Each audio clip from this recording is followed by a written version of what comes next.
So ఫైనల్గా అయితే అఖండ 2 teaser అయితే రిలీజ్ చేసిర్రు సాయంత్రం ఈ రోజే. సో నేను అనౌన్స్మెంట్ చేసిర్రు, ఈ రోజు అయితే రిలీజ్ చేసిర్రు. ఈరోజు బాలకృష్ణ గారి బర్త్డే ఉన్నందున స్పెషల్గా ఉండాలని చెప్పేసి అయితే టీజర్ అయితే రిలీజ్ చేసిర్రు. టీజర్ చూస్తూ ఉంటే నిజంగా గూస్ బంప్స్ రావాల్సిందే, అట్లా ఉంది టీజర్ మాత్రం. వేరే లెవెల్, నెక్స్ట్ లెవెల్ ఇంకా. సో టీజర్ ఓపెన్ కాగానే అసలు ఆ శివలింగాన్ని ఇలా చూపిస్తూ ఆ మంచులో నుంచి ఇట్లా నడుచుకుంటూ, హిమాలయాల నుంచి ఇలా నడుచుకుంటూ వస్తున్న బాలయ్య బాబు ఒక రేంజ్లో కనిపిస్తున్నాడు.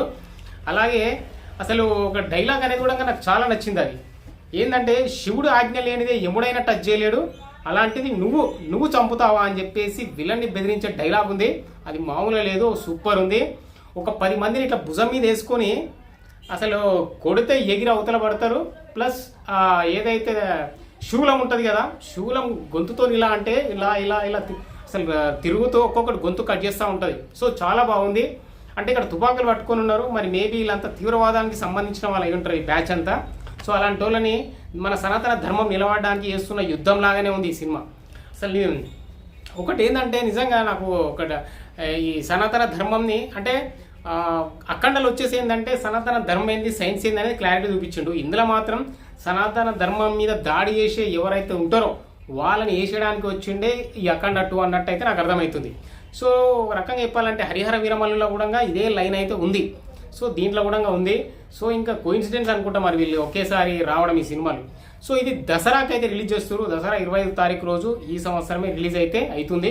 సో ఆల్మోస్ట్ షూటింగ్ అయిపోయింది, పోస్ట్ ప్రొడక్షన్ పనులు ఉన్నారు, డబ్బింగ్ సంథింగ్ ఏదైనా చిన్నవి ఉంటాయి, అవన్నీ కంప్లీట్ చేసుకొని అయితే రంగంలోకి దిగబోతున్నాడు బోయపాటి శ్రీనివాసరావు. సో ఈసారి బోయపాటి మాత్రం సేమ్ అఖండ 2 ఎట్లా అయితే ఘన విజయం సాధించిందో అట్లనే ఇక్కడ కూడా ఘన విజయం అయితే సాధిస్తుంది అని చెప్పేసి అయితే కాంటెంట్ చెప్తున్నారు. 14 రీల్స్ గోపి, అజంటా ఇంకా ప్రొడ్యూసర్స్ ఎవరైతే ఉన్నారో వాళ్ళు. అయితే ఏంటంటే ఇంతకుముందు ఏంటంటే ఓన్లీ మన ప్రాంతీయ భాష అంటే తెలుగులోనే రిలీజ్ చేసారు అప్పుడు. సో ఈసారి మాత్రం పాన్ ఇండియా లెవెల్లో రిలీజ్ అవుతుంది. తమిళ్, మలయాళం, కన్నడ, హిందీ అన్ని లాంగ్వేజ్లో కూడా ఈసారి మాత్రం రిలీజ్ అవుతుంది. ఇంకా అఖండ మాత్రం మోగపోతుంది అని చెప్పొచ్చు, ఇంకా మోగించబోతుంది అఖండ. సో మీరు చూసే కనుక ఉంటే కామెంట్ మాత్రం చేయండి ఎట్లా ఉంది అసలు ఈ ట్రైలర్ చూస్తే. నందమూరి ఫ్యాన్స్కి మాత్రం పెద్ద పండగనే. ఇంకా ఈ టీజర్ చూసిన తర్వాత ఎలాగో వాళ్ళు రిలీజ్ డేట్ కూడా ఇచ్చేసారు కాబట్టి సో 100% ఇంకా సినిమాకి ఇక తిరుగులేదు అని చెప్పేసి అయితే క్లారిటీ అర్థమవుతుంది. అలాగే బాలకృష్ణ గారికి హ్యాపీ బర్త్డే విషెస్ కూడా కామెంట్లో తెలియజేయండి. ఆ విషయం హ్యాపీ బర్త్డే బాలయ్య గారు. జై హింద్.